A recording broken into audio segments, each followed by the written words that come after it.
रोहित कांपते हुए जमीन पर गिर पड़ा। तभी चुड़ैल उसके सामने प्रकट हुई और बोली, ये जंगल मेरा है।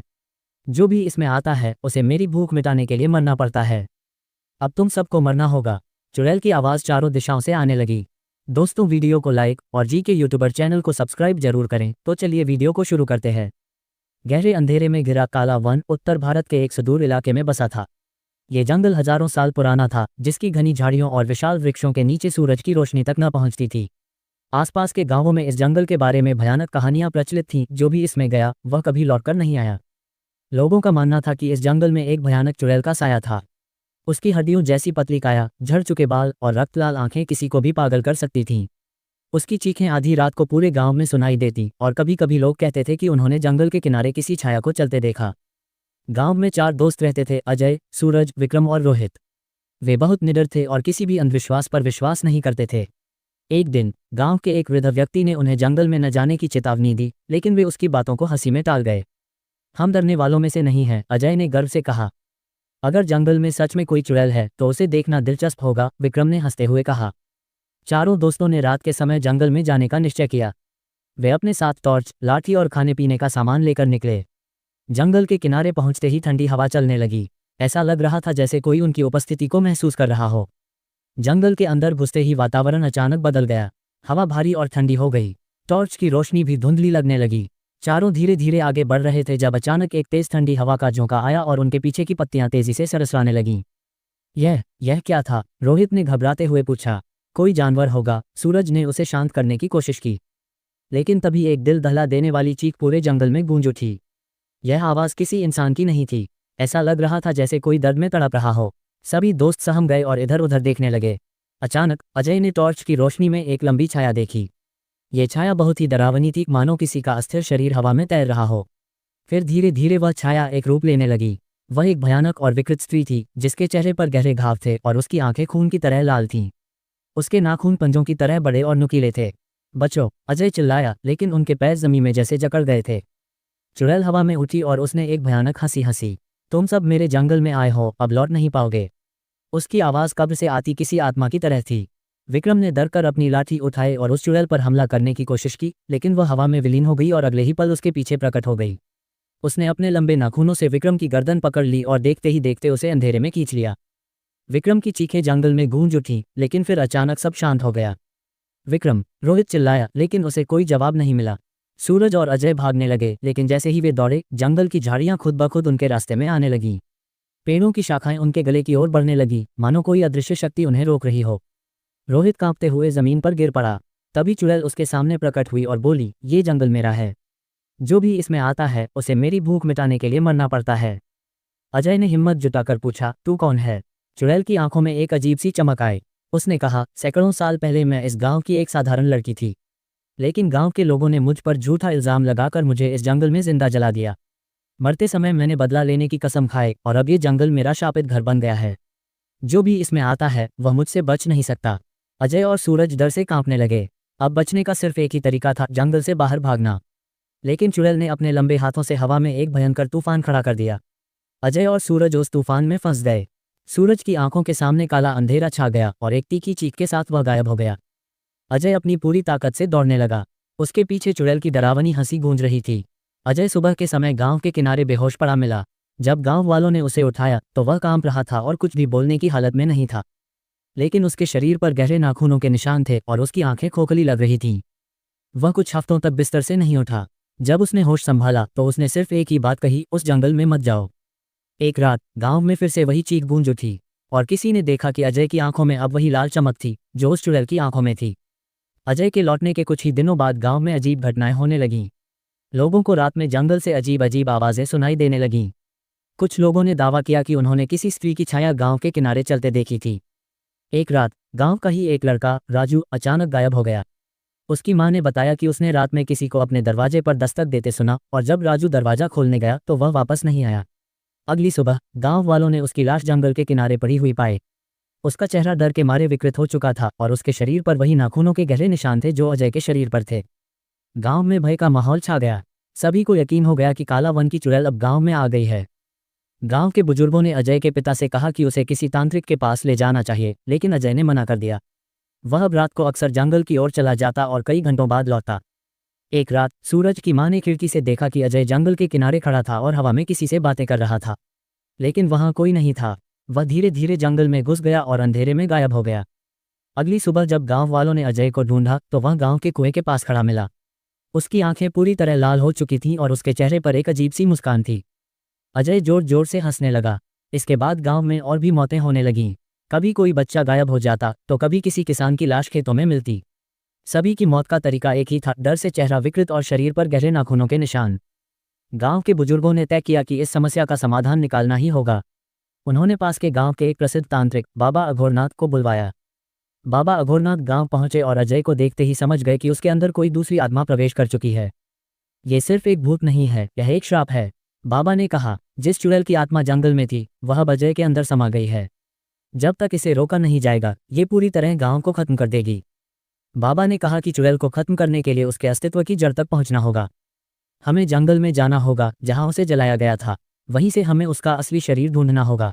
गांव के कुछ निडर लोगों ने बाबा के साथ जंगल में जाने का निश्चय किया। वे अगली रात मंत्रों और हथियारों के साथ जंगल की ओर चल पड़े। अजय को रस्सियों से बांध कर रखा गया ताकि वह कुछ गलत न कर सके। जैसे ही वे जंगल में पहुंचे चारों ओर अंधेरा और घना कोहरा छा गया। हवा में अजीब सी दुर्गंध थी और हर तरफ पेड़ों से अजीब अजीब सरसराने की आवाजें आ रही थीं। तभी एक भयानक चीख पूरे जंगल में गूंज उठी। ये चुड़ैल की ही थी। तुम लोग मरने आए हो। उसकी डरावनी आवाज चारों दिशाओं से आने लगी। अचानक एक काली छाया जंगल में उभरने लगी। ये वही चुड़ैल थी, लेकिन अब वह और भी भयानक दिख रही थी। उसकी आंखों से खून टपक रहा था और उसके लंबे नाखून हवा में चमक रहे थे। बाबा अघोरनाथ ने मंत्र पढ़ना शुरू किया और जंगल में हलचल मच गई। पेड़ कांपने लगे और हवा तूफान की तरह बहने लगी, लेकिन चुड़ैल ने उन पर हमला करने के लिए हवा में उड़ना शुरू कर दिया। गांव के लोग डर के मारे पीछे हटने लगे, लेकिन बाबा ने उन्हें रोक दिया। डरो मत, ये हमारी परीक्षा है, हमें इसका अंत करना ही होगा। बाबा ने एक त्रिशूल निकाला जिस पर विशेष तांत्रिक मंत्र लिखे हुए थे। उन्होंने जंगल के बीच में एक जगह इशारा किया और कहा, यहीं इसकी हड्डियां दबी हैं, हमें इन्हें निकालकर जला देना होगा। गांव वालों ने जल्दी से वहां खुदाई शुरू की, लेकिन जैसे ही उन्होंने मिट्टी हटाई अचानक जंगल में आग की लपटें उठने लगीं। चुड़ैल जोर जोर से चिल्लाने लगी, लेकिन बाबा ने अपना मंत्र जारी रखा। कुछ ही देर में उन्होंने हड्डियां निकाल ली और उन पर गंगाजल छिड़कते हुए मंत्र पढ़ने लगे। जैसे ही हड्डियां आग में डाली गईं, चुड़ैल ने एक भयानक चीख मारी और एक आखिरी बार आकाश में उड़ गई। फिर सब कुछ अचानक शांत हो गया। अजय बेहोश होकर जमीन पर गिर पड़ा। उसकी लाल आंखें अब सामान्य हो गई थीं। कुछ महीनों बाद गांव फिर से शांत हो गया, लेकिन एक रात एक महिला ने अपने घर के पास वही डरावनी सरसराहट सुनी। क्या कोई है? उसने डरते डरते पूछा। कोई जवाब नहीं आया, लेकिन जब उसने खिड़की से बाहर झांका तो उसने देखा एक परछाई धीरे धीरे जंगल की ओर जा रही थी। और फिर वही भयानक हंसी फिर से गूंज उठी। कौन है वहां? उन्होंने कांपती आवाज में पूछा। कोई जवाब नहीं आया। रामदीन ने अपनी लालटेन उठाई और झाड़ियों की ओर बढ़े।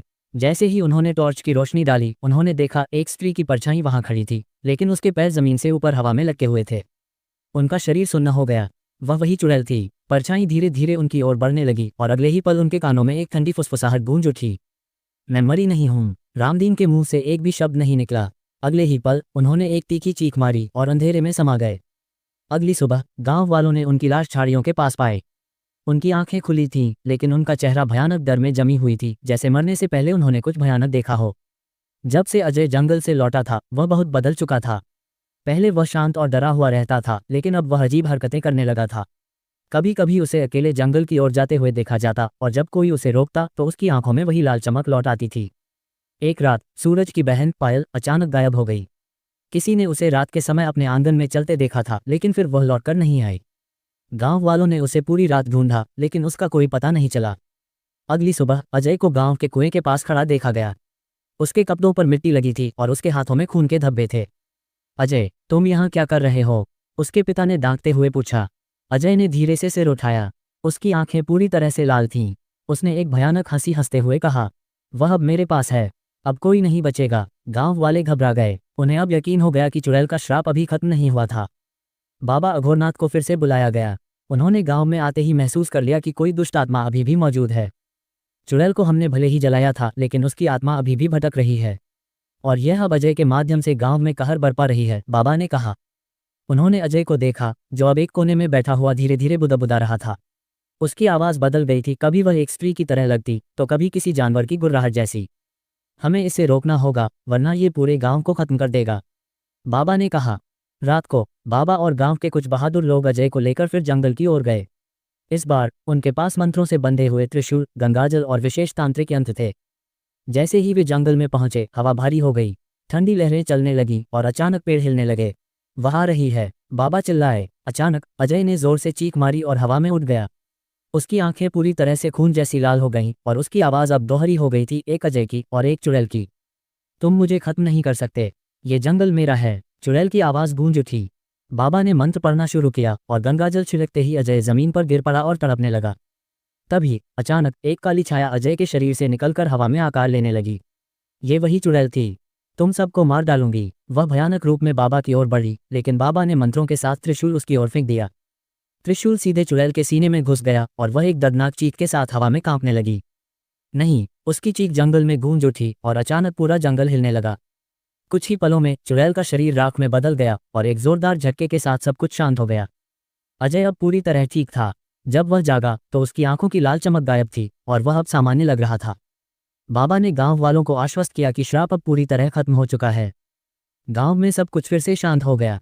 लेकिन कुछ महीनों बाद एक औरत जो जंगल के पास लकड़ियां इकट्ठी कर रही थी, उसने गांव में आकर बोली, मैंने जंगल में किसी को देखा। क्या? गांव वालों ने पूछा। एक लड़की, वह झाड़ियों के पीछे खड़ी थी और उसकी आंखें। क्या हुआ उसकी आंखों को? वे खून जैसी लाल थीं। गांव में फिर से डर छा गया। जिस रात उस औरत ने जंगल में लाल आंखों वाली लड़की को देखने की बात कही, उसी रात गांव में एक और घटना घटी। रामलाल, जो गांव के बाहर अपनी झोपड़ी में अकेला रहता था, अगले दिन मृत पाया गया। उसका शरीर उसकी झोपड़ी के बाहर पड़ा था और उसकी आंखें भय से फटी हुई थीं। सबसे ज्यादा डरावनी बात यह थी कि उसके शरीर पर वही नाखूनों के गहरे निशान थे जो पहले चुड़ैल के शिकार बने लोगों पर पाए गए थे। अब गांव के लोगों का धैर्य जवाब देने लगा। सबने बाबा अघोरनाथ को बुलाया और उनसे विनती की कि वे इस श्राप को हमेशा के लिए खत्म करें। बाबा अघोरनाथ ने अपनी तांत्रिक साधना शुरू की। वे गांव के बाहर जंगल के पास बैठकर घंटों तक मंत्र जपते रहे। धीरे धीरे उन्हें एक भयानक सच्चाई का आभास हुआ। ये चुड़ैल सिर्फ एक आत्मा नहीं है। ये श्राप तब तक समाप्त नहीं होगा जब तक इसकी आत्मा को पूरी तरह मुक्त नहीं किया जाएगा। गांव वालों ने घबरा कर पूछा, लेकिन हमने तो इसे जला दिया था, फिर यह वापस कैसे आ गई? बाबा ने गंभीर स्वर में उत्तर दिया, क्योंकि इसका बदला अभी अधूरा है। ये चुड़ैल तब तक शांत नहीं होगी जब तक इसे न्याय नहीं मिलेगा। गांव वालों को अब समझ में आया कि उन्होंने चुड़ैल के साथ क्या किया था। 100 साल पहले इस गांव के ही कुछ लोगों ने निर्दोष लड़की को जिंदा जलाया था और उसके साथ अत्याचार किया था। अब उसका श्राप पूरे गांव पर मंडरा रहा था। बाबा अघोरनाथ ने एक बड़ा यज्ञ करने का निश्चय किया। गांव के बीचों बीच एक हवन कुंड बनाया गया और पूरी रात तांत्रिक अनुष्ठान किया गया। जैसे ही मंत्रोच्चार शुरू हुआ, अचानक पूरे गांव में तेज हवा चलने लगी। पेड़ जोर जोर से हिलने लगे और हवा में एक भयानक चीख गूंज उठी। तुम सबको मरना होगा, चुड़ैल की आवाज चारों दिशाओं से आने लगी। अचानक गांव के बीचों बीच एक काले धुएं का गुबार उठने लगा और उसमें से वही भयानक छाया प्रकट हुई, लंबे नाखून, खून टपकती आंखें और विकृत चेहरा। गांव वाले दहशत में इधर उधर भागने लगे, लेकिन बाबा शांत थे। उन्होंने मंत्रों का जाप तेज कर दिया और त्रिशूल उठाकर चुड़ैल की ओर बढ़े। तेरी मुक्ति का समय आ गया है, बाबा ने गर्जना की और त्रिशूल चुड़ैल के काले धुएं वाले शरीर में घुसा दिया। चुड़ैल एक दर्दनाक चीख के साथ कांपने लगी। पूरा गांव उसकी चीख से गूंज उठा, लेकिन इस बार उसकी आंखों में गुस्से की जगह एक दर्द दिख रहा था। फिर अचानक उसने धीरे धीरे अपनी भयानक शक्ल छोड़ दी और एक सुंदर युवती के रूप में प्रकट हो गई, वैसी ही जैसी वह मरने से पहले थी। उसकी आंखों से आंसू गिरने लगे। मुझे न्याय मिल गया, उसने धीरे से कहा और हवा में विलीन हो गई। उसके जाते ही जंगल की हवा अचानक हल्की हो गई। गांव में फैला डर का माहौल एकदम समाप्त हो गया। बाबा अघोरनाथ ने कहा, अब श्राप समाप्त हो गया। यह आत्मा सिर्फ न्याय चाहती थी जो अब उसे मिल चुका है। गांव वालों ने राहत की सांस ली। अजय पूरी तरह ठीक हो गया और गांव में फिर कभी कोई अजीब घटना नहीं हुई। गांव में सब कुछ सामान्य हो गया, लेकिन कुछ वर्षों बाद एक नई कहानी जन्म लेने लगी। लोग कहते हैं कि कभी कभी पूर्णिमा की रात जंगल के किनारे एक सफ़ेद साड़ी में लिपटी स्त्री की परछाई दिखाई देती है। वह किसी को नुकसान नहीं पहुंचाती, लेकिन वह वहां क्यों आती है? क्या वह सिर्फ जंगल की एक याद बनकर रह गई या फिर किसी नए श्राप की शुरुआत होने वाली